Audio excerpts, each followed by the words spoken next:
Another Kansas City homicide is hitting close to home for the city's first family. Well, Mayor Sly James' son, Kyle, witnessed a shooting over the weekend. Jake Peterson spoke with the mayor about what happened. Mayor Sly James says each homicide impacts the city, but the death of Kendrick Williams impacted his family. His son Kyle was a witness to Williams' death. Yes, I talk to my son just like any parent would talk to their son. But it's impossible when you have that kind of senseless, random violence to protect them or tell them how to protect themselves. James says Kyle and Williams were playing in a Westport music festival on late Saturday night. The two are pictured here the same night. James says the group was leaving when Williams noticed someone harassing his fiancée.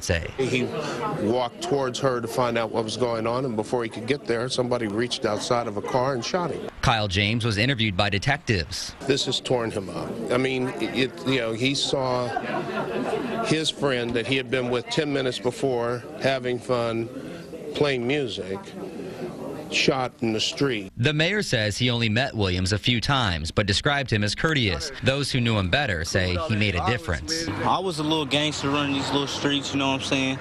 Banging my hood or whatever. But he taught me, he was like, bro, this stuff ain't right no more. Live your life. This is the city's 34th homicide of the year. There were 21 killings this time last year. That's the type of senseless, ridiculous gun violence in the city that we have over and over, and we have very little, if any, ability to control handguns. None. James hopes other parents don't have to have the same conversation he just did with his son. Ridiculous that we have to. No arrests have been made so far. Police only have a vague description of the suspect vehicle. James says his son is cooperating in the investigation. If you have any information that could help, you're asked to call the TIPS hotline.